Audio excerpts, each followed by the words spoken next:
donc ni be fɛn ye sigi ka fɔ ni fɛnw na. mais est-ce que mɔgɔw ka dimi kun yɛrɛ tɛ u bɛ ka fɛn dɔ kɛ jamana wɛrɛ ye o ti k'o kɛ anw fɛ est-ce que mɔgɔw ka dimi kun dɔ fana to yen. oui mɔgɔw ka dimi kun ye o caman bɛ offre caman bɛ i n'a fɔ Guinée n ye mun f'i ye sa offre bɛ offre weekend bɛ offre ka ca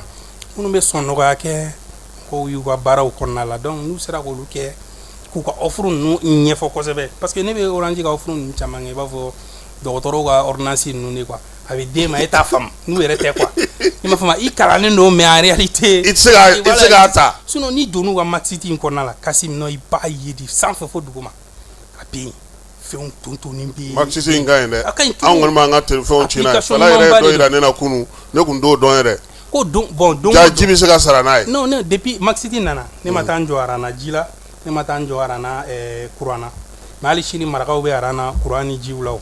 parce que u t'a ɲɛdɔn ne yɛrɛ kun t'a ɲɛdɔn kunun de fala ye ne yɛrɛ a yira ne na ne kun t'a ɲɛdɔn voilà parce que u taa journée passée ouais an bɛ taa an sigi dɛ ka ji sara n'i ma ji sara u bɛna n ka fɛn tigɛ parce que i ka maxiti la dɔrɔn i b'a sara dɔrɔn wala ala b'a yir'i la ni kalo juru b'i la a bɛ kalo a b'a bɛɛ yir'i la u b'a facture ni ci ma n'a ka di i b'a imprimer n'u nana dɔrɔn i b'a yir'u la a banna i ni mɔgɔ da tɛ kuma la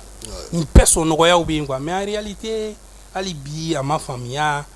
donc u ka dɔ fara o yɔrɔ kan kunnafonidilaw u ka gɛrɛ aw la kosɛbɛ hali bi pour que aw ka se k'u dɛmɛ k'o fɛn ninnu ɲɛfɔ mɔgɔw ye quoi parce que publicité ninnu ko ninnu ma nɔgɔ dɛ. a ma nɔgɔ a kɔlɔlɔ t'an tɛ an ye sanga 45 sɔrɔ o ye balontan fankelen hali n'a sɔrɔ Espagne ye 3 ni fukɛ bi ne ka mɔgɔw nisɔndiyalen don kosɛbɛ olu caman bɛ Espagne supporter Madi e yɛrɛ bolo bi Mali sifinnakaw u ka kɛlɛ kan ka dan dɔrɔn ko Orange ka volume yɛlɛ ka volume jigin wa ani fana est-ce que an man ka wuli k'an jɔ k'an cɛsiri bi fana min ye bɔlɔlɔ yɛrɛ sira fɛ ka ɲɔgɔn kalan ka ɲɔgɔn dɛmɛ ka ɲɔgɔn bilasira ka kalansenw sigi min b'a to an ka denmisɛnninnaka caman bɛ se ka i boloda yɔrɔ sɔrɔ ka se ka nafa sɔrɔ bɔlɔlɔ sira fɛ wa. non o ye tiɲɛ Kasim Kasim n'i ko i bɛ kuma o yɔrɔ la i bɛna fo an ka kalansen yɛrɛ niveau la parce que ne delila ka kuma dɔ fɔ il faut instaurer un module d'éducation aux médias depuis les écoles primaires parce que internet ye fɛn dɔ ye bɔlɔlɔ sira ye fɛn dɔ ye réseaux sociaux ni fɛn dɔ ye burunin da fila don quoi a bɛ dépend e yɛrɛ b'a utiliser cogoya mun na parce que fɛn minnu don u ma don an ka jamana kɔnɔ da fɛ u donna fenêtre de fɛ an balila ka TikTok ye de o jɔn kalanna TikTok la donc a man ka kɛ ten en réalité TikTok kun kan ka na expliquer an ye fɔlɔ kalo dama dama application dɔ bɛ yen nin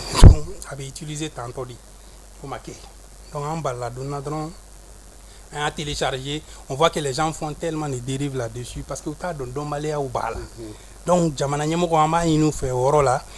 ko fili man jugu tɛ segin kɔ de ka jugu an ka segin kɔfɛ ka na hali bi ka se ka fɛn ninnu kalan denmisɛnninnakaw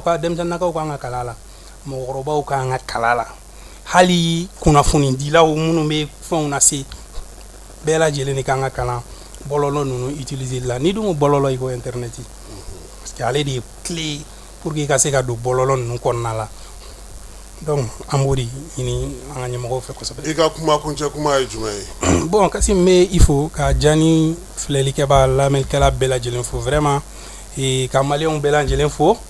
an bɛ combat min na i y'a fɔ cogo min na an bɛ lutte mun na volume ka dɔgɔ a man dɔgɔ ala k'a kɛ hɛrɛ ye ka kuncɛ hɛrɛ la pour que maliyɛn bɛɛ lajɛlen ka se ka lafiya sɔrɔ Orange Maritel Telecel ala ka dɔ fara o fana ka sɔrɔ kan ka se ka maliyɛnw ta fana quoi merci beaucoup. i Keyita an bɛ fo k'i waleɲuman dɔn ka na su in na baabu ka na a ɲɛnamaya an bolo Fala Keyita y'a bila bɔlɔlɔ sanfɛ bɛɛ lajɛlen bɛ se k'a ye cogo min na su in na ta an b'o bila n'Ala sɔnna ma sini sɔgɔma nɛgɛ kanɲɛ 9 aw ni ne ani Fala ni Ana Jara an bɛna ɲɔgɔn sɔrɔ kibaruya kunfɔlɔw la nɛgɛ kanɲɛ 18 min ye Keba Jalo ni Nfamara Berete olu bɛna kunnafoni d'a ma nɛgɛ kanɲɛ 21 aw bɛ ni Fala Keyita anw sɔrɔ min ye kunnafoni telimanw kɛnɛ kan Ala ka su hɛrɛ cɛ Ala ka fajiri jira an bɛɛ lajɛlen na a k'an bɛn ni Ala sɔnna ma. L'autorité de protection des données à caractère personnel poursuit sa mission d'information et d'accompagnement des usagers. Cette fois-ci, c'est au cœur du grand marché de Bamako que l'APDP mène une vaste campagne de sensibilisation. L'objectif est clair, informer, sensibiliser et accompagner les commerçants et les entrepreneurs s'y trouvant dans l'accomplissement de leurs formalités déclaratives devant l'APDP. Au-delà de l'accompagnement,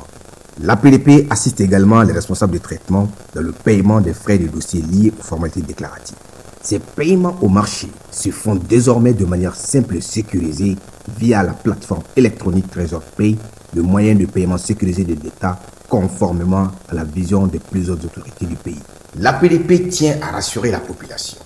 Les missionnaires sont facilement identifiables grâce à leur gilet, leur badge avec un ordre de mission officiel. Tous les paiements se font exclusivement de manière électronique et donnent lieu à un reçu en bonne et due forme.